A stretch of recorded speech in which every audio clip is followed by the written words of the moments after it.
tema kita hari ini adalah diselamatkan dari murka Allah. Kita mau pelajari Roma 5 ayat 1 sampai 11. Mari kita lihat teksnya. Sebab itu kita yang dibenarkan karena iman, kita hidup dalam damai sejahtera dengan Allah oleh karena Tuhan kita Yesus Kristus. Oleh Dia kita juga beroleh jalan masuk oleh iman kepada kasih karunia ini. Di dalam kasih karunia ini kita berdiri dan kita bermegah dalam pengharapan akan menerima kemuliaan Allah. Dan bukan hanya itu saja, kita malah bermegah juga dalam kesengsaraan kita, karena kita tahu bahwa kesengsaraan itu menimbulkan ketekunan, dan ketekunan menimbulkan tahan uji, dan tahan uji menimbulkan pengharapan. Dan pengharapan tidak mengecewakan, karena kasih Allah telah dicurahkan dalam hati kita oleh Roh Kudus yang telah dikaruniakan kepada kita. Karena waktu kita masih lemah, Kristus telah mati untuk kita orang-orang durhaka pada waktu yang ditentukan oleh Allah. Sebab tidak mudah seorang mau mati untuk orang benar, tapi mungkin untuk orang baik ada orang yang berani mati. Akan tetapi Allah menunjukkan kasih-Nya kepada kita oleh karena Kristus telah mati untuk kita ketika kita masih berdosa. Lebih-lebih karena kita sekarang telah dibenarkan oleh darah-Nya, kita pasti akan diselamatkan dari murka Allah. Sebab jikalau kita ketika masih seteru diperdamaikan oleh Allah oleh kematian anaknya, lebih-lebih kita yang sekarang telah diperdamaikan pasti akan diselamatkan oleh hidupnya. Dan bukan hanya itu saja, kita malah bermegah dalam Allah oleh Yesus Kristus Tuhan kita, sebab oleh Dia kita telah menerima pendamaian itu. Nah, dalam Roma 5 ayat 1 sampai 11 ini Paulus sebenarnya berbicara sangat detail soal masalah pembenaran orang berdosa di hadapan Allah melalui Kristus. Dan terkait dengan hal ini ada banyak yang disinggung di dalamnya. Di antaranya adalah keadaan orang berdosa sebelum percaya atau sebelum diselamatkan. Lalu apa yang dilakukan oleh Allah terhadap kondisi manusia semacam itu, dan bagaimana manusia menikmati semua hasil itu. Itu dibicarakan secara detail di dalam teks yang kita baca. Dan karena itu saya mau ajak kita memperhatikan, saya mau bagi ini menjadi beberapa pembahasan. Pertama, mari kita lihat keadaan manusia sebelum percaya atau sebelum diselamatkan itu bagaimana, untuk melihat kondisi diri kita di hadapan Tuhan. Nah, teks kita itu menunjukkan beberapa. Pertama itu adalah kita disebut sebagai orang-orang durhaka. Di ayat 6 itu ya. Kita orang-orang durhaka. Kalau ngomong durhaka begini, saudara ingat siapa? Ya, maling kundang kan? Ya, kita sering kali membayangkan atau mengingat maling kundang ketika kita mendengar kata durhaka. Nah, apa artinya durhaka di sini? Kata Yunani yang dipakai di sana adalah asebes. Dan apa itu asebes? Dalam Thayer Greek definition dibilang bahwa asebes itu berarti miskin penghormatan kepada Allah atau mengutuki Allah. Miskin penghormatan kepada Allah atau mengutuki Allah. Nah, di dalam Alkitab Indonesia, kata ini seringkali diterjemahkan sebagai orang fasik. Makanya kalau saudara lihat, saya beri contoh 1 Petrus 4 ayat 18, orang fasik itu asebes. Atau 2 Petrus 2 ayat 5 juga, orang-orang yang fasik itu asebes. Tapi arti sebenarnya dari asebes itu adalah miskin penghormatan pada Allah. Mengutuki Allah. Maka sebenarnya setiap orang yang tidak percaya kepada Kristus itu adalah orang yang miskin penghormatan pada Allah. Nah, miskin sendiri itu dalam Yunani itu ada penikros yang artinya miskin tapi masih ada lah, ya. Tapi tokos atau toke itu adalah miskin yang betul-betul tidak punya apa-apa lagi. Kalau kita melihat di dalam Injil Lukas di mana janda miskin itu memberi 2 peser, janda miskin itu, kata miskin di sana penikros. Tapi setelah dia beri 2 peser, lalu aku berkata kepadamu, sesungguhnya janda miskin ini, kata miskin berubah dari penikros menjadi tokos. Berarti tadi dia hanya masih punya 2 peser. Dia miskin, masih punya 2 peser. Begitu dia kasih 2 peser, miskinnya langsung jadi melarat, tidak punya apa-apa. Nah, miskin penghormatan kepada Allah ini dalam Thayer Greek Definition, dia mengatakan bahwa itu lebih cocok dengan kata Yunani tokos. Artinya orang tidak percaya pada Yesus itu boleh dibilang miskin atau nol penghormatan kepada Allah. Jadi tidak peduli orangnya beragama, setiap hari teriak Allah, Allahu Akbar, ya, mau sholat berapa lama pun, berapa kali pun, tetap miskin penghormatan pada Allah. Tidak ada penghormatan pada Allah. Kitab suci berkata, semua kita, orang berdosa ini yang tidak percaya pada Kristus, itu tidak punya penghormatan pada Allah. Bahkan seandainya dia beragama Kristen sekalipun, tapi dia bukan orang percaya, dia orang yang miskin penghormatan kepada Allah. Ya, saya melayani di daerah Kristen dan menjumpai begitu banyak orang beragama Kristen tapi sebenarnya bukan Kristen. Ya, saya pernah melayani di satu tempat, lalu ada pendeta cerita sama saya, Pak, majelis saya tuh jago, Pak. Jago bagaimana? Dia punya banyak simpanan. Maksudnya punya istri banyak? Oh bukan, Pak. Maksudnya punya peliharaan banyak. Iya, peliharaan apa? Pak, itu kayaknya dia punya peliharaan makhluk-makhluk halus. Tapi bagus, baik orangnya, Pak. Maksudnya baik bagaimana? Waktu kami mau bangun gereja, itu kan gerejanya di puncak gunung. Ya, dan trek tidak bisa turunkan material di atas gunung, jadi harus di bawah gunung. Batu, pasir, semen, semua turun di sana. Pendeta pengumuman jemaat, besok kita kerja bakti, ambil semua naik ke atas. Tapi ini majelis bilang, jemaat tidak usah serahkan sama saya. Malam dia kerahkan setan-setan, jin-jin semua. Angkat batu, kayu, pasir, semen. Besok pagi, semua material sudah di atas. Saya baru pernah tahu ada setan dukung pembangunan gereja. Ya, satu kali Pak, kami mau bikin acara di kota, dan mau tutup jalan, tapi tidak dapat izin polisi. Dan dia bilang bahwa pendeta tidak usah khawatir, buka tenda dan acara langsung. 1 jam sebelum acara dia jalan ke sana 1 kilo, lalu dia ambil garis kapur putih, garis di jalan, lalu di sana di jalan kebaktian mulai. Tidak ada satu kendaraan bisa lewat, karena kapur putih garisnya mesin mati. Dan kebaktian bisa jalan. Habis kebaktian dia hapus kapur itu dan semua mesin hidup. Tadi saya baru tahu ada setan dukung pembangunan gereja. Sekarang saya tahu lagi ada setan dukung pelayanan. Nah, jelas ini bukan orang percaya Yesus. Biarpun dia dukung pelayanan, biarpun dia dukung pembangunan gereja, tapi sesungguhnya menurut Alkitab itu orang yang miskin penghormatan pada Allah. Orang di dalam gereja, tapi di luar Kristus, sesungguhnya orang miskin penghormatan, nol penghormatan pada Allah. Biarpun dia main drum, biarpun dia main gitar. Ini bukan saya nyindir ya. Ini hanya contoh saja. Ya, bahkan orang aktif. Coba saudara lihat. Yudas Iskariot itu loh. Kurang aktif apa? Pelayanan? Yes. Ikut kelas pelajaran Alkitab dari Yesus? Yes. Ya, semua ikut. Dan menariknya dia bukan orang percaya, tapi murid-murid yang lain tidak pernah tahu dia bukan orang percaya. Satu-satunya yang tahu dia palsu itu cuma Yesus. Itu berarti penyamarannya begitu luar biasa. Ya kan? Kekafirannya dalam tanda petik begitu tersamar sampai tidak ada orang tahu. Tapi orang seperti itu miskin penghormatan pada Allah.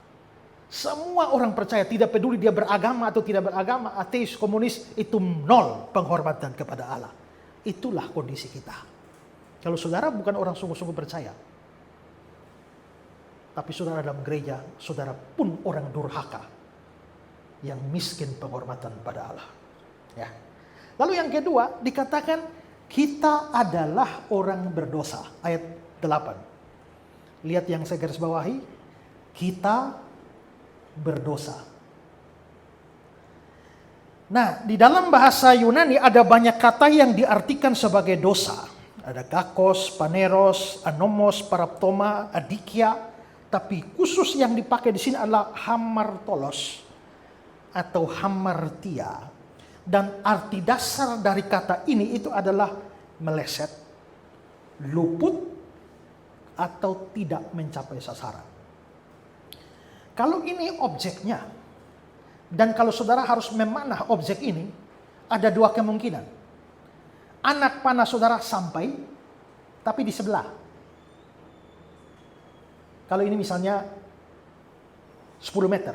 Saudara memanah 10 meter ke sini dengan objek ke 10 meter, anak panah saudara bisa mencapai meter yang ke-10. Tapi di samping. Itu namanya meleset. Tapi bisa jadi lurus, tapi baru meter yang ke-8 selesai. Itu namanya tidak mencapai sasaran.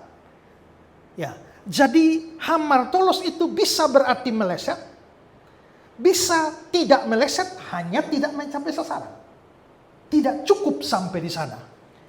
Nah, kita disebut orang berdosa, artinya orang-orang yang meleset dari tujuan Allah atau tidak mencapai sasaran yang Allah tetapkan. Bahasa populernya, kita semua sesat. Coba lihat Keluaran 32 ayat 8. Segera juga mereka menyimpang dari jalan yang kuperintahkan kepada mereka. Mereka menyimpang. Yesaya 53. Masing-masing kita mengambil jalannya sendiri. Mazmur 14 ayat yang ketiga. Mereka semua telah menyeleweng. Nah, berarti itulah keadaan kita di hadapan Tuhan. Tadi sudah 0 penghormatan pada Allah. Yang kedua ini kita meleset atau tidak mencapai sasaran. Tadi saya sudah jelaskan bedanya meleset sama tidak mencapai sasaran. Nah, meleset ini boleh dikatakan bahwa kita menyimpang. Tapi tidak capai sasaran itu enggak menyimpang, hanya tidak mencapai standar. Nah, saudara-saudara, itu berarti pada saat kita disebut berdosa pada waktu kita menyeleweng atau menyimpang. Tapi kita bisa disebut berdosa pada saat kita berbuat baik, tapi perbuatan baik itu tidak mencapai standar. Kalau begitu, kita bisa tetap dianggap berdosa pada saat kita berbuat jahat. Berbuat jahat itu dosa. Tapi berbuat baik yang tidak mencapai standar Tuhan, itu juga dosa. Maka sebenarnya bagi orang di luar Kristus, dia berbuat jahat itu dosa, tapi dia berbuat baik juga dosa. Sekarang saya akan memberikan perbandingan bagaimana kitab suci melihat kebaikan kita. Lihat Yesaya 64 ayat 6 itu ya. Demikianlah kami sekalian seperti seorang najis, dan segala kesalehan kami seperti kain kotor.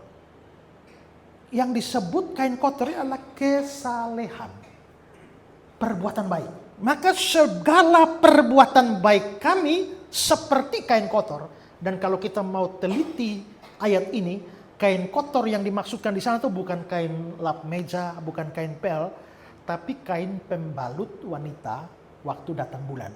Itu kain yang dimaksudkan di sini. Beberapa terjemahan yang lain menerjemahkannya sebagai kain yang bernoda secara tetap. Nah itu berarti kita bisa lihat bahwa perbuatan baik kita itu dianggap seperti kain pembalut. Artinya perbuatan baik kita itu juga menjijikan bagi Tuhan. Ya. Nah sekarang saudara bayangkan kalau perbuatan baik kita saja itu kain pembalut, terus dosa kita, kejahatan kita, apa?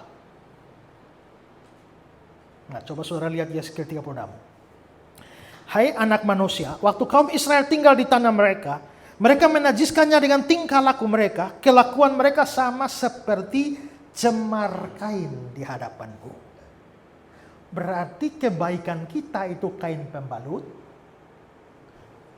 Dosa kita itu adalah cemar kain. Nah, apa itu cemar kain? Lihat di Imamat 15. Segala sesuatu yang ditidurinya, nyanyi seorang perempuan, selama ia cemar kain, berarti cemar kain itu apa? Waktu dia datang bulan, menjadi najis. Dan segala sesuatu yang didudukinya menjadi najis juga. Jikalau seorang laki-laki tidur dengan perempuan itu dan dia kena cemar kain, perempuan itu, maka dia menjadi najis selama 7 hari dan seterusnya. Saudara lihat muncul kata cemar kain 2 kali di ayat 20 dan ayat 24. Untuk ayat 20, New International Version menerjemahkannya hair period. Periodenya seorang perempuan. Sedangkan ayat 24 cemar kain di situ itu diterjemahkan di dalam NIV sebagai hair monthly flow. Aliran bulanannya. Maka kelihatannya cemar kain itu menunjuk pada datang bulannya seorang perempuan atau darah haid seorang perempuan. Maka lihat terjemahan Indonesia sehari-hari, dia bilang, aku menganggap kelakuan mereka itu haram seperti wanita yang sedang haid. Jadi dosa kita atau kejahatan kita seperti darah perempuan haid, kebaikan kita seperti kain pembalutnya. Maka dosa kita maupun kebaikan kita ternyata sama-sama jijik di hadapan Tuhan. Ya. Mengapa seperti itu? Karena itu perbuatan baik yang tidak mencapai standar itu. Waktu kita berbuat jahat itu sebuah penyelewengan atau kelubutan. Tapi waktu kita berbuat baik, perbuatan baiknya tidak mencapai standar, maka itu dianggap sebagai kain pembalut. Maka disinilah kita bisa berpikir ya, mengapa kekristenan itu mengatakan bahwa orang buat baik nggak bisa selamat itu? Ya karena itu sama dengan mengandalkan pembalut untuk selamat. Ya.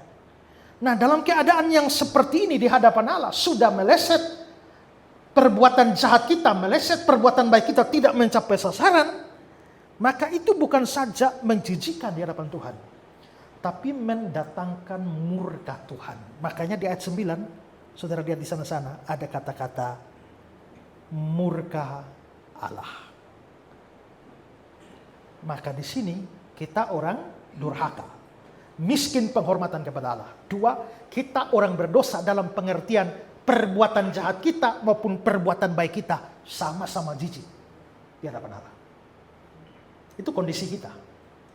Ini perlu diperhatikan oleh orang-orang yang merasa diri suci. Ya.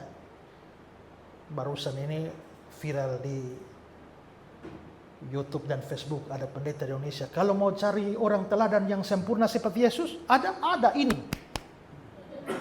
Ya. Ngaku diri sempurna seperti Yesus. Begitu ngaku diri sempurna seperti Yesus, akhirnya orang bongkar segala macam aib dan perselingkuhan yang terjadi. Nah itu cilaka lah ya. Nah itu jadi soal. Kalau orang rasa diri suci, atau mungkin tidak rasa diri putih tapi rasa diri abu-abu, ya itu tetap sesuatu yang menjijikan. Perlu perhatikan hal ini. Ya. Lalu yang ketiga, kita itu adalah musuh atau seteru Allah. Itu nampak di ayat 10. Ketika kita masih seteru, karena di sini Paulus menyoroti keadaan kita sebelum percaya, maka dia bilang ketika masih seteru. Maka orang yang di luar Kristus atau belum percaya itu dianggap sebagai seteru, musuh. Secara eksplisit dikatakan demikian. Ini bisa dilihat juga secara implisit dalam ayat 1 Roma 5. Nah ini kan setelah kita percaya nih ya. Kita yang dibenarkan karena iman, kita hidup dalam damai sejahtera dengan Allah. Kita yang dibenarkan karena iman, kita hidup dalam damai sejahtera dengan Allah. Kalau belum dibenarkan, ada hidup dalam damai sejahtera dengan Allah? Tidak. Kalau begitu, kita musuh Allah. Maka semua orang yang tidak percaya Yesus, semua orang yang di luar Yesus, itu musuh Allah. Tidak peduli dia dalam gereja atau di luar gereja. Ya, pokoknya di luar Kristus dia musuh Allah. Mengapa orang yang tidak percaya jadi musuh Allah? Itu karena dosa tadi.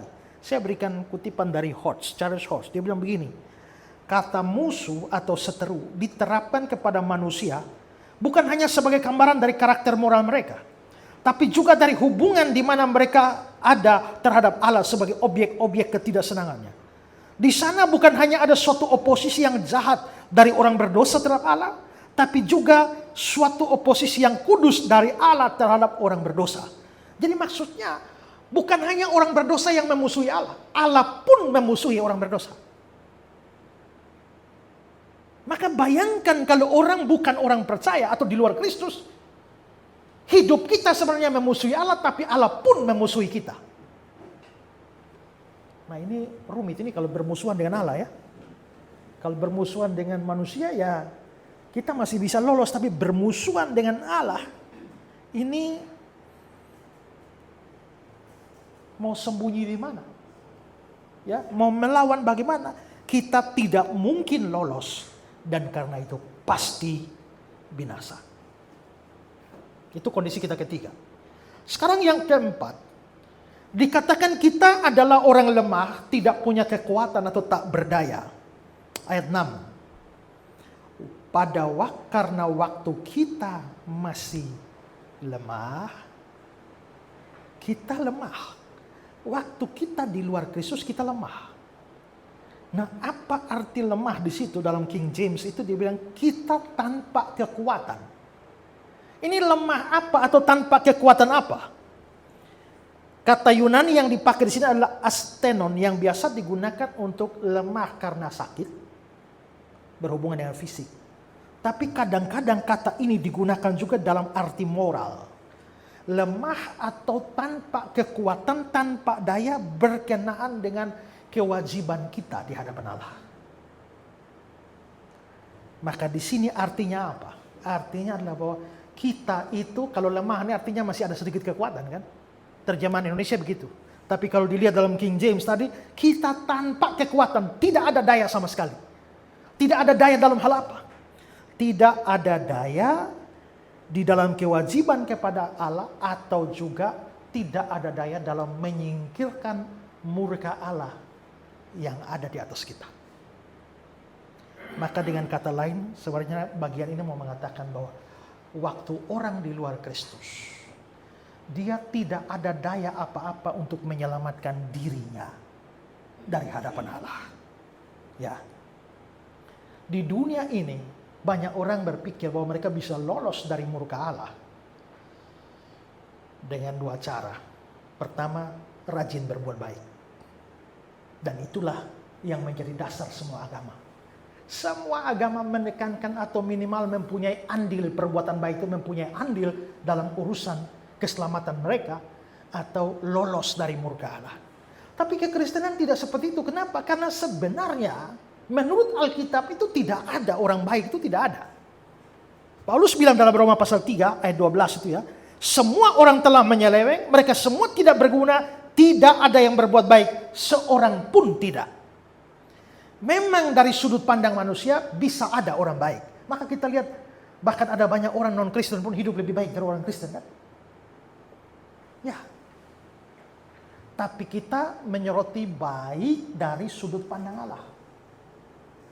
Ya. Waktu minggu lalu saya khotbah tentang benih yang ditabur itu ya. Lalu benih yang pertama jatuh di pinggir jalan. Itu orang yang dengar firman Tuhan lalu tidak mengerti, datanglah si jahat dan merampas benih itu. Apa yang menyebabkan setan datang merampas benih? Apakah karena benihnya dirampas, maka orangnya tidak mengerti? Atau orangnya tidak mengerti, maka benihnya dirampas? Kalau saudara baca baik-baik, dia bilang, benih yang ditaburkan di pinggir jalan itu adalah orang yang ketika mendengar firman tidak mengerti, karena itu datanglah si jahat merampas benih itu. Berarti bukan karena setan merampas firman makanya nggak ngerti, tapi gara-gara nggak ngerti maka setan merampas. Maka mendengar firman Tuhan itu paling penting itu mengerti.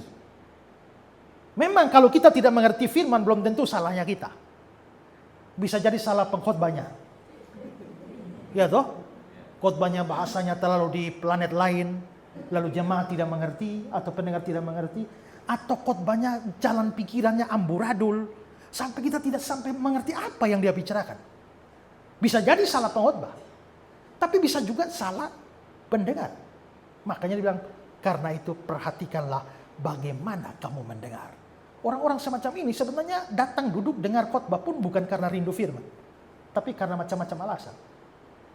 Tapi selanjutnya ada benih yang jatuh di tanah yang berbatu.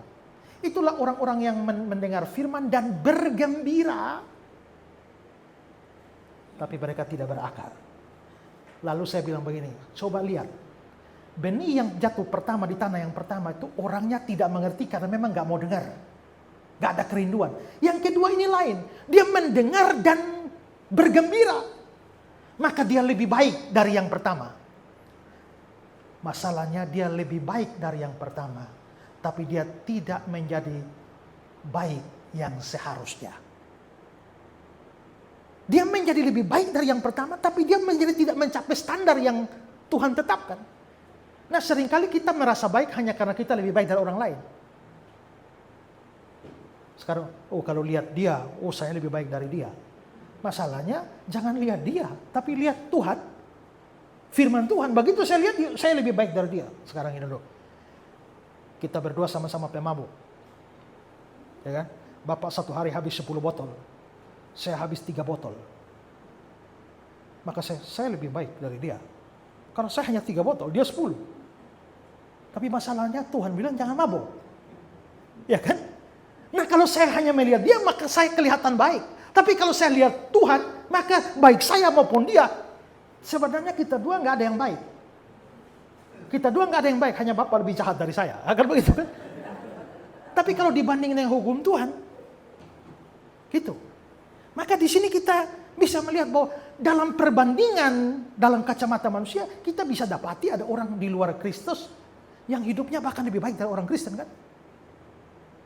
Ya, banyak orang Kristen tukang tipu, jadi penjahat, bahkan pendeta pun bisa begitu.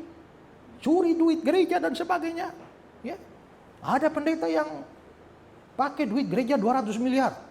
Ikut investasi, bodong ternyata. Ya, tapi nggak mau ganti. Itu seperti itu kan juga terlalu banyak orang Kristen yang hidup seperti itu. Maka orang non-Kristen bisa kelihatan lebih baik. Tapi problemnya dipakai kacamata Tuhan, maka berlaku ayat ini. Tidak ada yang berbuat baik, seorang pun tidak. Bahkan Alkitab bilang, segala sesuatu yang tidak berdasarkan iman adalah dosa. Segala sesuatu yang tidak berdasarkan iman adalah dosa. Jadi kalau kamu lakukan apapun kalau tidak berdasarkan iman, dosa. Amin.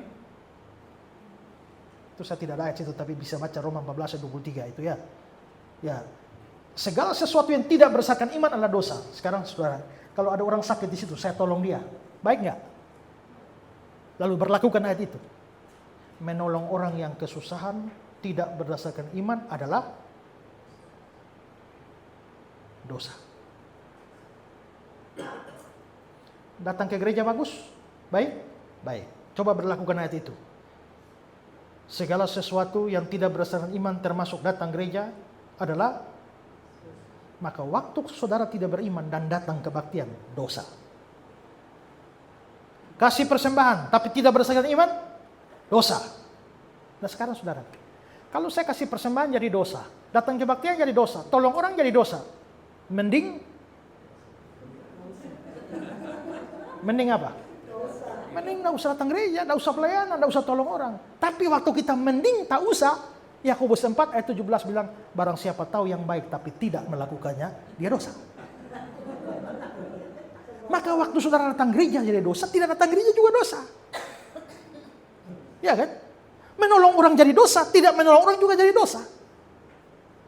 Maka sebenarnya hidup seorang tidak beriman itu semuanya dosa. Waktu kita berbuat jahat, dosa. Waktu kita berbuat baik, ternyata tidak sampai standar. Maka itu juga dosa. Maka perbuatan jahat kita dosa, perbuatan baik kita juga dosa. Maka seluruh hidup kita dosa, kita itu perbuatan baiknya 0. Nah sekarang, kalau kamu mau selamat dengan berbuat baik, apa yang kamu andalkan? Sedangkan kamu tidak punya perbuatan baik sama sekali. Itu problemnya. Waktu saya dalam satu momen debat sama Insan Mokoginta, seorang mualaf. Kita debat tentang masalah keselamatan. Lalu dia ngomong kan, nanti akan ditimbang perbuatan baik kita. Kalau perbuatan baik kita di akhir zaman nanti lebih berat, maka kita masuk surga. Kalau perbuatan jahat kita lebih berat, maka kita masuk neraka. Lalu saya tanya, kalau sama berat, Bapak masuk mana? Ya kan? Dan coba jujurlah. Apakah kita pernah merasa bahwa perbuatan baik kita dan perbuatan jahat kita itu seimbang? Jangan hanya nilai perbuatan, tapi pikiran, hati, motivasi. Motivasi saja itu juga, orang kasih persembahan itu belum tentu juga benar kalau tergantung motivasinya kan. Karena tidak semua orang kasih persembahan itu memang karena mengasihi Tuhan.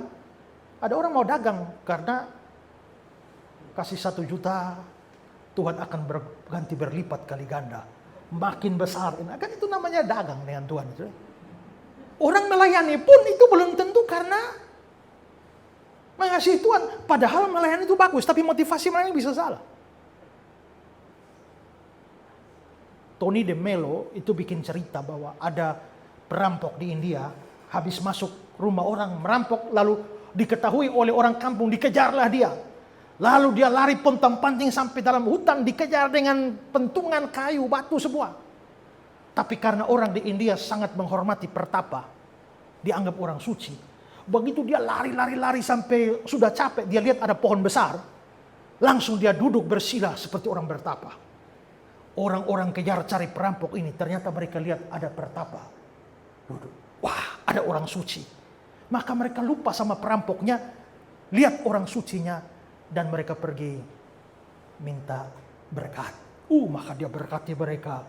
Karena berkati mereka bersyukur, mereka pergi masak di rumah, bawa kasih dia di hutan itu, dia berkati. Wah, pokoknya dia dapat banyak makanan, dapat banyak duit, hanya kasih berkat saja.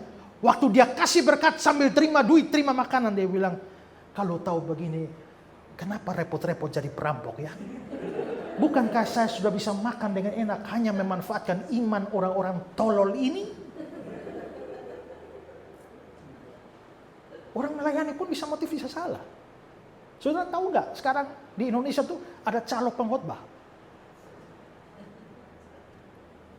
Ya, saya pernah ditawarin. Jadi kalau mereka tahu saya ini, wah, ini khotbahnya bagus, orang punya relasi banyak di gereja, lalu datang bikin kesepakatan dengan saya, Pak.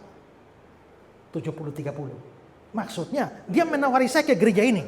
Nanti kalau persembahan kasihnya kalau 1 juta, maka saya 700.000, dia 300.000. Kerjanya dia hanya menawar-nawar saya. Dan dia hidup dari situ. Bahkan ada pendeta pengkhotbah yang saking kepengen dicaloin, dia berani turunkan bukan 70-30, 50-50. Itu kan orang-orang melayani bukan karena ini. Ya kan? Orang action bisa sama, motivasi bisa beda. Pernah lihat kucing kejar tikus? Apa yang sama? Sama-sama lari, ya kan? Tapi coba nanya, kenapa kucing lari? Kenapa tikus lari? Kucing lari karena lapar dan ingin makan. Tikus lari karena takut dan ingin selamat.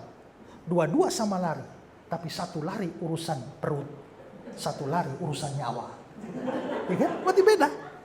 Nah coba sekarang kalau diuji bukan hanya perbuatan, kata-kata, ya pikiran, motivasi. Siapa di antara kita cukup jumawa untuk berkata saya berbuat baik lebih banyak daripada berbuat jahat? Itu orang tidak tahu diri. Jadi dari situ saja kita tahu bahwa perbuatan jahat kita jauh lebih banyak. Sehingga tidak memungkinkan bagi kita untuk menyelamatkan diri dari murka Allah dengan berbuat baik. Dan orang pun tidak bisa melepaskan diri dari murka Allah dengan bertobat. Dalam artian berhenti berdosa. Kata bertobat yang saya pakai sini artinya adalah berhenti berdosa. Itu tidak menolong orang.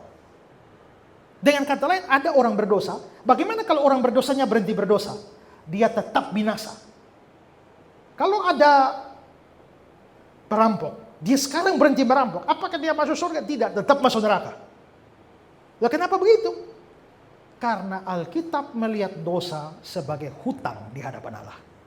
Ampunilah kami akan kesalahan kami, seperti kami juga mengampuni orang bersalah kepada kami.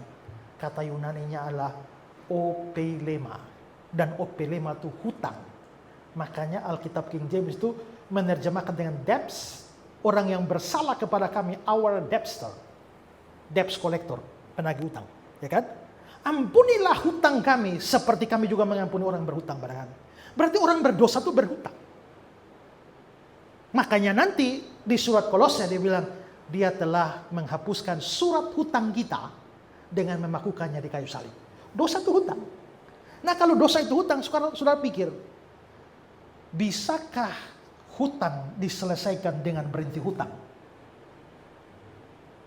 Saya nggak punya uang, ibu pinjam 100 juta, ibu kasih. Besok lagi minggu depan lagi ibu tambah 100 juta lagi, kasih.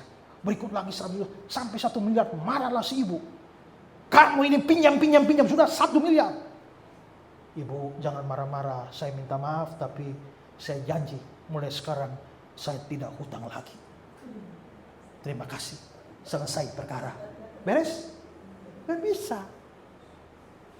Berhenti hutang itu penting, tapi yang paling pertama, bayar dulu. Nah dosa itu hutang. Berhenti berdosa itu penting. Tapi itu nomor 2. Nomor 1 tuh bayar dulu hutang dosamu. Mulai dari kamu lahir sampai dengan tua begini kan. Kan makin panjang umur kan makin berdosa itu. Ya kan kalau orang lahir langsung mati kan dosanya sedikit itu. Tapi kalau sudah opa-opa kan stoknya banyak gitu. Ya kan. Nah maka makin panjang umur tuh kita punya dosa makin banyak. Hutang banyak. Nah ya hutang harus bayar. Bayar pakai apa? Nyawa. Karena upah dosa ialah maut. Masalahnya kalau saya bayar pakai nyawa saya, ya habislah. Bayar harus pakai nyawa. Tapi kalau bukan nyawa saya, pakai nyawa orang lain. Ya kan? Kalau saya nggak bisa bayar pakai nyawa saya, pakai nyawa Bapak. Tapi kan Bapak juga harus bayar nyawa Bapak. Karena Bapak juga orang berdosa. Kalau begitu kita butuh satu orang nyawa dari satu orang yang nggak boleh berdosa. Nah ini yang nanti mengarah kepada konsep tentang juru selamat. Nah tapi kita bisa lihat dari situ, kita ini memang sebenarnya lemah. Karena berbuat baik saja nol, tidak ada. Berhenti berdosa juga tidak bisa ada efek apa-apa. Lalu cara apa yang membuat kita ini selamat dari murka Allah? Itulah sebabnya dia bilang, kita ini tidak berdaya. Kita ini lemah. Maka inilah kondisi kita di hadapan Tuhan. Saya mau meringkas kondisi ini dari kata-kata John Stott. Dia bilang begini. Pertama-tama kita digambarkan sebagai lemah, tak berdaya. Ayat 6. Tidak bisa menyelamatkan diri kita sendiri. Kedua, kita disebut durhaka atau jahat. Karena pemberontakan kita terhadap otoritas Allah. Ketiga, kita disebut orang-orang berdosa. Karena kita telah tidak mengenai tanda kebenaran. Bagaimanapun hati-hatinya kita telah membidiknya. Dan keempat, kita disebut musuh-musuh atau seteru-seteru. Karena permusuhan antara kita dan Allah. Betul-betul suatu penggambaran yang menakutkan dan menghancurkan dari manusia dalam dosa. Kita adalah kegagalan-kegagalan. Kita adalah pemberontak-pemberontak. Kita adalah musuh-musuh, seteru-seteru. Dan kita tidak berdaya menyelamatkan diri kita sendiri. Ini penting. Ya. Karena itulah semua orang di luar Kristus itu tiap hari antri masuk neraka. Maka mengapa urgensitas pemberitaan Injil itu dianggap penting? Karena di sini. Karena kalau kita lambat-lambat dan santai-santai untuk beritakan Injil, tiap hari ada banyak orang masuk neraka. Ya. Memang orang mati kemana? Saya orang reform yang percaya bahwa orang mati langsung surga, langsung neraka. Tubuhnya belum, tapi jiwa atau rohnya itu langsung. Maka begitu mati tanggal 20 langsung neraka. Tanggal 23 baru kasih turun di kuburan. Tapi tanggal 20 sudah langsung neraka. Kalau begitu orang mati langsung masuk neraka, tiap hari berapa banyak orang yang tidak percaya Yesus mati. Maka tiap hari neraka terima orang. Itulah sebabnya kita harus memberitakan Injil. Karena beginilah kondisi orang berdosa. Baik kita maupun semua orang yang lain di luar Kristus. Ya. Oke, itu hal pertama. Sekarang hal kedua. Sikap dan tindakan Allah terhadap manusia berdosa dalam kondisi semacam itu. Kalau melihat kondisi macam itu, mestinya Allah memang murka. Tadi kita sudah lihat, ada murka Allah. Tapi bukannya murka itu Allah tetap menunjukkan murkanya. Hanya murkanya dialihkan. Murkanya tidak ditimpakan kepada orang berdosa. Tapi murkanya ditimpakan pada pengganti orang berdosa. Makanya kenapa ada konsep juru selamat. Di dalam semua agama yang lain tidak ada konsep juru selamat.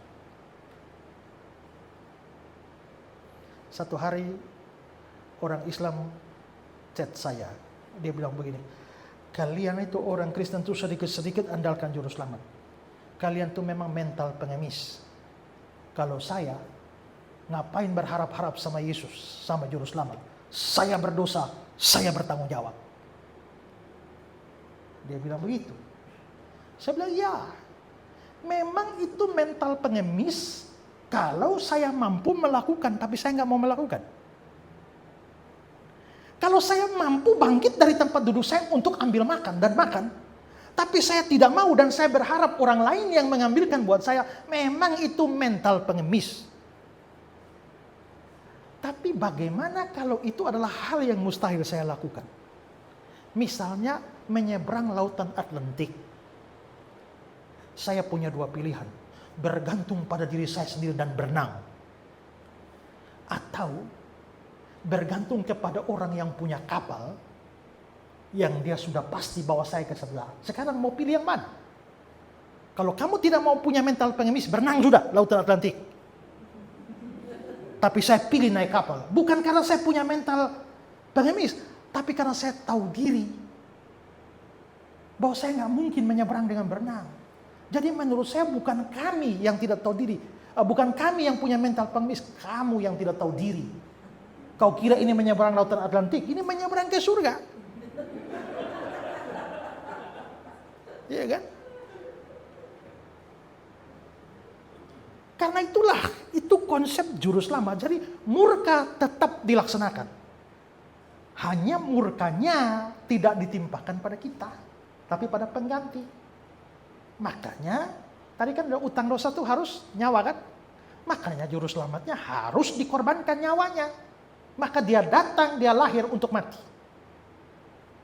Ada orang Islam bilang, bagaimana Yesus bisa jadi juru selamat?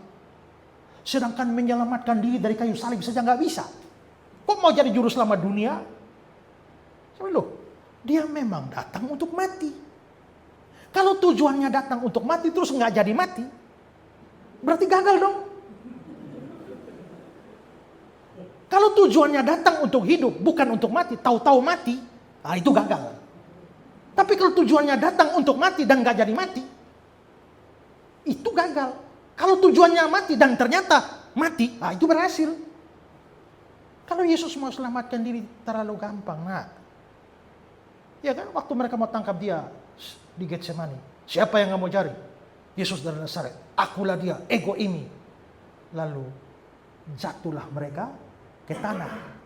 Maka Charles Haddon Spurgeon berkata, dia cuma mengucapkan dua kata, ego ini, akulah dia. Mereka langsung terlempar ke tanah. Seandainya beliau perpanjang menjadi 10 kata, kamu bukan hanya terlempar ke tanah tapi langsung neraka. Kalau dia mau selamat bisa. Waktu Petrus angkat pedang dan potong telinga hamba imam besar, Yesus bilang, sarungkan pedangmu, sangkamu aku tidak bisa minta lebih dari 12 pasukan malaikat. Kata pasukan di situ, kata Yunaninya adalah legion. Legion itu adalah istilah militer Romawi. 1 legion itu 6.000 tentara. Kamu aku tidak bisa minta lebih dari 12 legion malaikat. 12 legion malaikat, 72.000 malaikat. Tapi ini lebih dari 72.000. Satu malaikat saja bisa bantai ratusan ribu orang dalam satu malam. Ini 72.000, lebih dari 72.000. Kalau Yesus mau selamat bisa. Makanya itu penjahat di sebelah Yesus dia bilang, jikalau engkau Mesias, turunlah dari salib dan selamatkan dirimu dan selamatkanlah kami. Maka seorang teolog bilang, untung saat itu Yesus tidak tersinggung. Seandainya beliau tersinggung dan turun dari salib, hari ini kau dan aku yang akan naik. Itu hanya kita yang punya konsep juru selamat. Tidak ada kepercayaan lain seperti itu. Nah, waktu Allah melihat kita orang berdosa, dia tetap menyatakan murkanya. Hanya murkanya tidak pada kita, tapi pada juru selamat kita. Dan itu dengan murka dinyatakan pada juru selamat, maka kasih dinyatakan pada kita. Maka lihat ayat 6. Karena waktu kita masih lemah, Kristus telah mati untuk kita, orang-orang durhaka.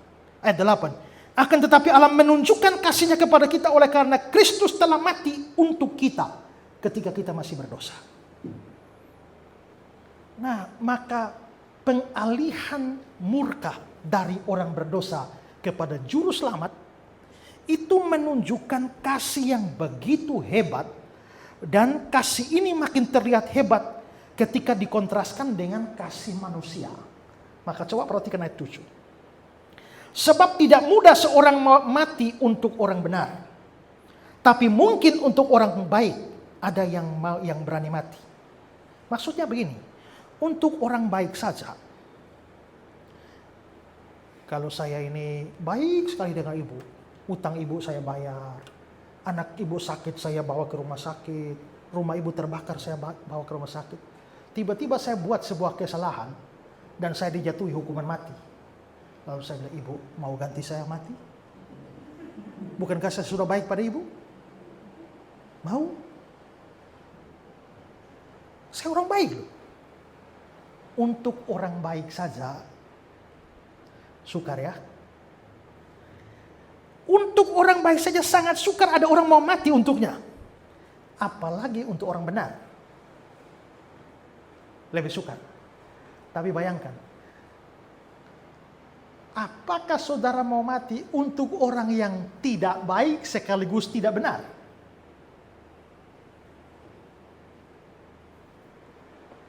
Untuk orang baik saja sukar, apalagi orang benar. Tapi apalagi orang tidak baik dan tidak benar mau mati. Mungkin hanya orang gila yang mau mati. Saya sudah bunuh suami ibu, anak ibu sudah saya panggang, ya tiba-tiba saya, maukah ibu mati menggantikan saya? Lu gila. Ya kan? Dan ternyata kita begitu jahat di hadapan Tuhan. Dan ternyata kok dia mau mati bagi kita. Ya. Maka itulah yang terjadi. Dan akibat dari itu, gara-gara murkanya sudah ditimpakan kepada juru selamat, ya akhirnya murkanya gak jadi dong pada saya. Coba ya. Bapak berhutang kepada ibu 1 miliar. Bapak nggak bisa bayar. Nah, terus saya ada ke ibu, berapa utangnya? 1 miliar. Nih, saya ganti cash 1 miliar. Bapak bebas? Bebas. Masih takut ketemu beliau? Enggak lah. Kenapa? Sudah beres. Tapi bagaimana kalau, Pak, saya sudah bayar utang Bapak 900 juta. Bapak masih takut? Kenapa? Utang belum selesai. Tapi di atas kayu salib Yesus bilang, sudah selesai. Tetelestai, sudah lunas. Saya setiap kali merenungkan bagian itu, saya bersyukur. Kenapa? Kalau seandainya Tuhan Yesus di atas kayu salib dan dia berteriak, hampir selesai. Sebagian besar sudah selesai. Lalu saya harus menanggung sebagian kecilnya. syarat masuk neraka itu dosa satu. Karena upah dosa itu maut, bukan upah dosa-dosa. Upah dosa maut, satu dosa masuk neraka. Nah kalau saya harus menanggung sebagian kecil dari dosa saya tetap masuk neraka. Dan untuk apa Kristus mati untuk sebagian besar dosa saya? Tapi saya tetap masuk neraka. Kecuali dia mati untuk seluruh dosa saya. Dulu, sekarang, dan dosa akan datang. Nah, dia menanggung semuanya. Karena dia menanggung semuanya, maka murka Allah yang tadi begitu, murkanya bagi kita begitu membara. Sekarang sudah ditumpahkan seluruh pada Kristus. Begitu Kristusnya sudah kena murka, maka murkanya kepada kita surut. Maka sekarang kita akhirnya tidak jadi dimurkai dan diselamatkan dari murka. Itu ayat 9. Ya. Lebih-lebih karena kita sekarang dibenarkan oleh darahnya, kita pasti akan diselamatkan dari murka Allah. Maka bebas dong kita dari murka. Makanya orang Kristen yang sungguh-sungguh, orang Kristen sejati yang punya juru selamat, dia tidak mungkin lagi dihukum. Karena murkanya sudah selesai. Bagaimana dia berdosa? Ya berdosa dihajar, tapi nggak mungkin dihukum lagi. Ya. Nah tapi bukan hanya itu, bukan hanya murka yang selesai. Ada beberapa yang lain. Pertama adalah kita akan mengalami pembenaran atau justification. Ayat 1.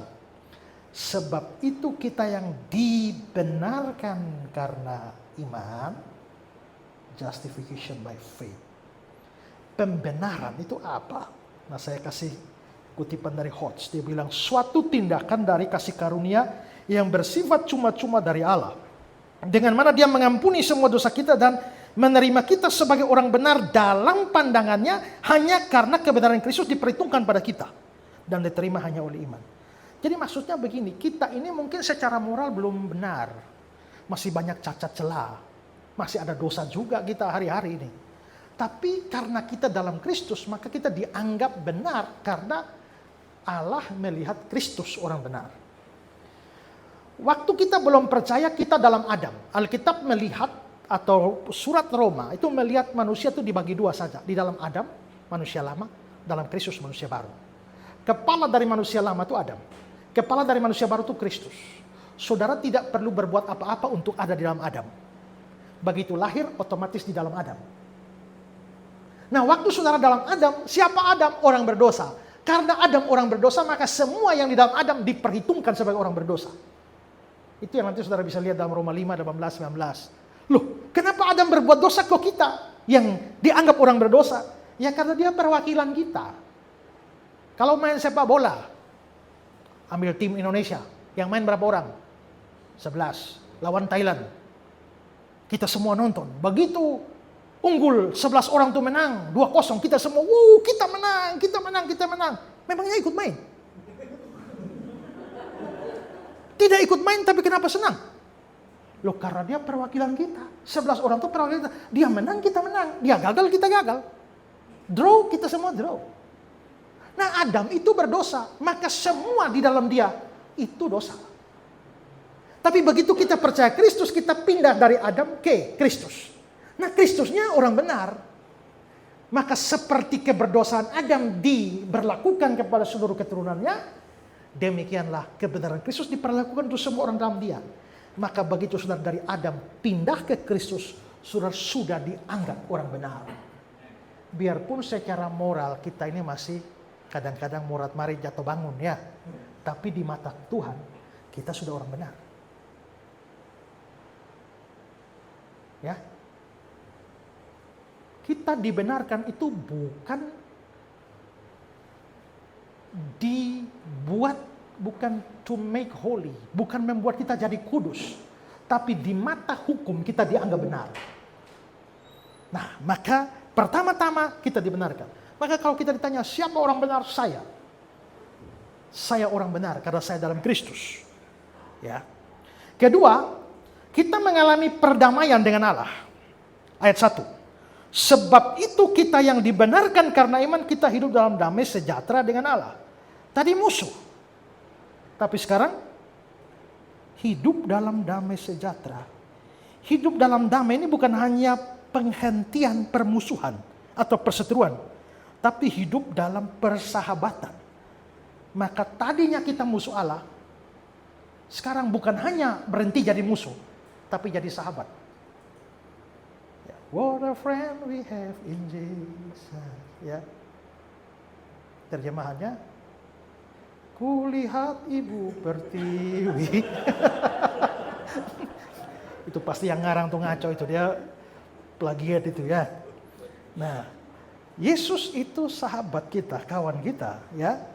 Tapi bukan hanya itu, tapi bahkan kita yang percaya dijadikan anak-anak Allah. Wah, luar biasa. Ketiga, kita akan menerima kepastian keselamatan. Dan keselamatan itu tak bisa hilang. Perhatikan ayat 2. Oleh Dia, kita juga beroleh jalan masuk oleh iman kepada kasih karunia ini. Kalau dikatakan kita beroleh jalan masuk pada kasih karunia, artinya sama dengan kita terima keselamatan. Itu coba perbandingan dengan ayat 9 ya. Lebih-lebih karena kita sekarang telah dibenarkan oleh darahnya, kita pasti akan diselamatkan. Ini pasti, bukan mungkin, mudah-mudahan, kemungkinan besar. Dan sekali lagi, sekali keselamatan itu kita terima, keselamatan itu tidak pernah hilang. Ini ditunjukkan dengan kata pasti. Karena kalau saya pasti selamat, ya nggak mungkin dong hilang. Kalau bisa hilang namanya nggak pasti. Tapi bagaimana kalau saya sudah percaya Yesus tapi besok saya berdosa? Apakah dosa saya bisa menghilangkan keselamatan saya? Nggak bisa. Kenapa gak bisa? Logikanya begini. Dulu saya orang durhaka. Dulu saya orang berdosa jahat. Dulu saya musuh Allah. Dulu saya tanpa iman. Dulu saya tidak ada setitik kebaikan pun. Dulu saya tidak peduli pada Allah. Dulu saya bejat. Dulu saya pemberontak. Jelek semua kan? Tapi Allah mau menyelamatkan saya. Ya. Sekarang setelah saya percaya, saya sudah dibenarkan. Saya sudah hidup dalam damai sejahtera dengan Allah. Saya jadi sahabat Allah. Saya jadi anak Allah. Saya sudah beriman. Saya sudah dapatkan Roh Kudus.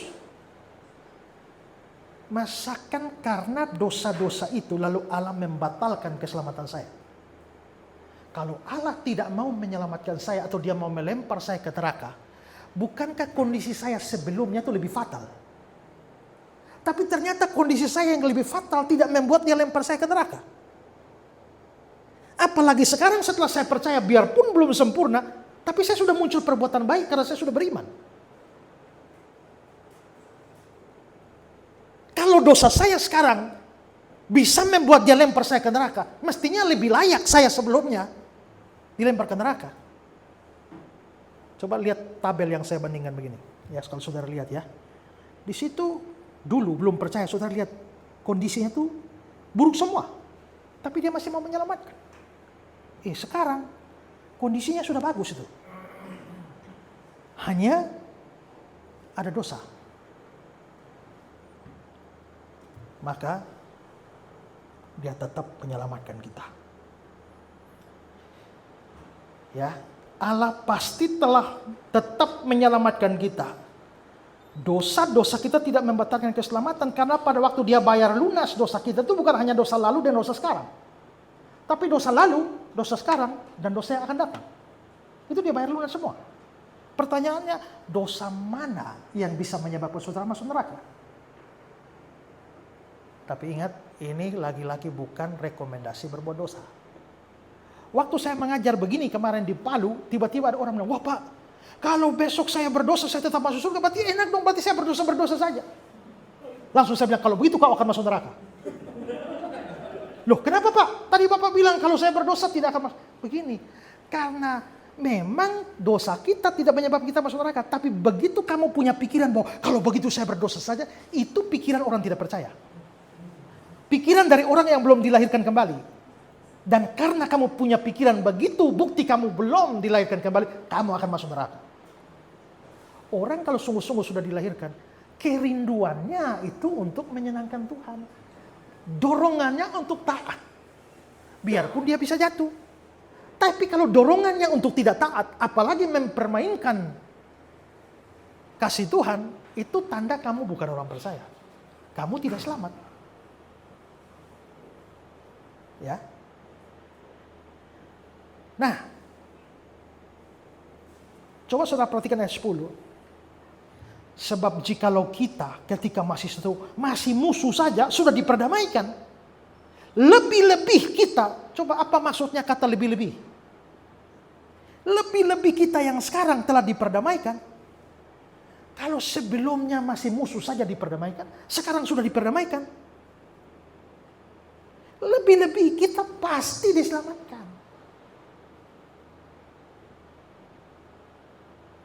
Tapi bagaimana kalau kita tidak setia? Kalau saya nggak setia bagaimana? 2 Timotius 2:13. Jika kita tidak setia, dia tetap setia. Bagaimana kalau kita murtad? Kalau sampai kamu murtad, tanda kamu bukan sungguh-sungguh orang percaya. Kenapa? Karena kalau kamu sungguh-sungguh orang percaya, Tuhan akan menjaga, memimpin, memegang kamu sampai kamu gak akan murtad. Coba lihat ayat yang saya berikannya. 1 Korintus 1:8-9. Dia juga akan meneguhkan kamu sampai kesudahan. Bisa murtad? Kalau dia meneguhkan saya sampai akhir, kalau ternyata saya bisa murtad, artinya dia gak meneguhkan saya sampai akhir. Apakah dia ingkar janji atau saya memang gak berhak menerima janji itu? Ya. Sehingga kamu tak bercacat pada hari Tuhan Yesus Kristus. Allah yang memanggil kamu kepada persekutuan dengan anaknya Yesus Kristus. Tuhan kita adalah setia. Yudas 2:4. Bagi dia yang berkuasa menjaga supaya kamu jangan tersandung. Dan membawa kamu dengan tak bernoda, tak penuh kegembiraan di hadapan kemuliaannya. Dia berkuasa menjaga kamu supaya kamu tidak tersandung. Bisakah orang yang dijaga oleh Tuhan sampai murtad dan hilang keselamatan? Berarti Tuhan gak bisa jaga dia dong. Keselamatan kita tidak bergantung pada seberapa kuat kita memegang tangan Tuhan. Tapi seberapa kuat Tuhan memegang tangan kita. Aku memberikan hidup kekal kepada mereka dan mereka pasti tidak akan binasa sampai selama-lamanya. Tidak seorang pun merebut mereka dari tanganku. Berarti kita orang percaya di tangan Tuhan, Yesus. Lalu Yesus selanjutnya berkata, Bapakku berada di atas segala sesuatu dan tidak seorang pun yang merebut mereka dari tangan Bapa. Berarti kita ini dipegang oleh dua tangan. Tangan Yesus dan tangan Bapa. Lalu apa yang bisa tarik keluar kita dari dalam dua tangan itu? Kalau sampai kamu bisa murtad, ada dua kemungkinan.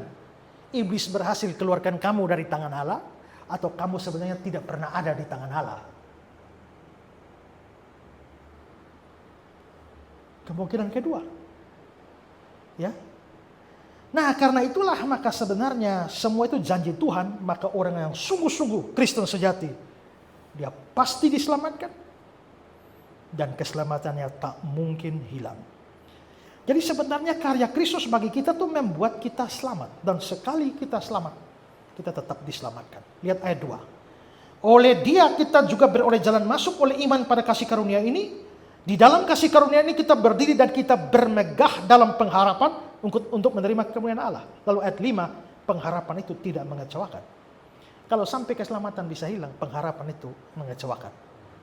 Tapi bahwa pengharapan itu tidak mengecewakan, itu berarti tidak bisa selamat. Orang Arminian percaya keselamatan bisa hilang. Kalau demikian, bagaimana mereka bisa mendapatkan kepastian keselamatan? Kalau keselamatan tiap saat bisa hilang, bagaimana kamu yakin bahwa kamu pasti selamat? Saya pernah debat sama seorang Arminian. Ya. Lalu dia bilang begini, waktu saya beriman tuh saya sama seperti naik ke atas sebuah kapal. Gratis, free. Hanya anugerah yang bikin saya naik ke sebuah kapal. Kapal itu bergerak dari sini ke sini. Dan saya tetap selamat kalau saya ada dalam kapal. Begitu kapal saya keluar dari kapal, maka saya tidak selamat. Saya bertanya pada dia, permisi tanya Pak, seberapa yakinkah Bapak bahwa Bapak pasti selamat? Dan apa dasar dari keyakinan itu? Lalu dia jawab bilang, kalau Pak Esra tanya pada saya, apa saya pasti masuk keselamatan penuh? Saya yakin selagi saya tetap berada dalam kapal keselamatan. Dia yakin selamat sepanjang dia berada di dalam kapal. Lalu saya tanya, yakin selagi berada dalam kapal? Lalu seberapa yakinnya Bapak bahwa Bapak akan tetap ada dalam kapal? Dasarnya apa? Dari mana Bapak bisa pasti bahwa Bapak tetap di dalam kapal dan tidak lompat keluar? Kalau Bapak tidak yakin bahwa Bapak bisa pasti tetap di dalam kapal, bagaimana Bapak bisa yakin bahwa kapal itu membawa Bapak sampai akhir? Kita hanya bisa tidur tenang dan tahu mati kapanpun, dimanapun, dan bagaimanapun, mati dengan tenang atau dengan meronta-ronta. Pasti selamat. Kalau kita punya keyakinan keselamatan. Ya, seperti itu. Nah, maka berbeda dengan ajaran Arminian, Paulus justru mengajarkan bahwa karya Kristus di kayu salib itu jaminan keselamatan. Kalau karya Kristus tidak memastikan keselamatan, maka sebenarnya kematian Kristus hanya memberikan kemungkinan keselamatan. Kita semua pasti tidak selamat. Gara-gara Kristus mati, maka sekarang kita mungkin untuk selamat, tapi bukan pasti selamat.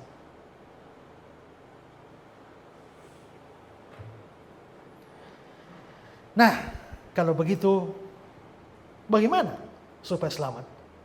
Iman. Lihat ayat 1 dan 2. Dibenarkan karena iman.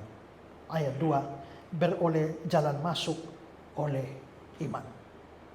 Maka disinilah salvation by faith alone. Ya. Bagi orang yang beriman, selamat. Tapi kalau tidak beriman, tak mungkin. Kalau orang tidak beriman, Efesus 2:12 bilang, kalau tanpa Kristus, tanpa pengharapan, tanpa Allah.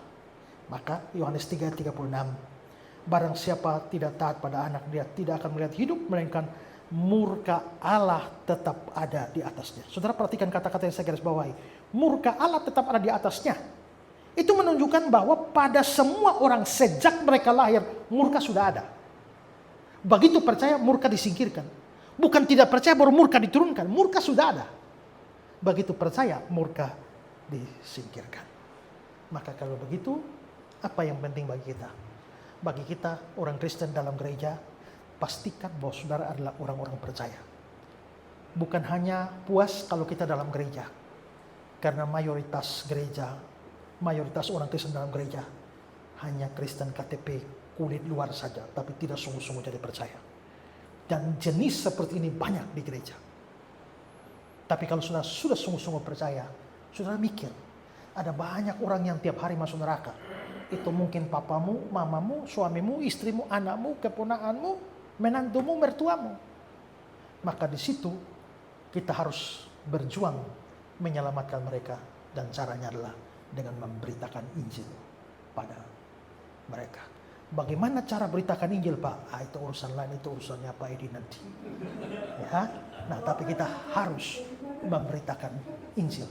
Kalau tidak, maka kita bisa lihat banyak orang tiap hari pergi ke neraka. Maka pemberitaan Injil adalah hal yang sangat-sangat urgen, tapi hilang dari gereja. Tuhan memberkati kita. Amin.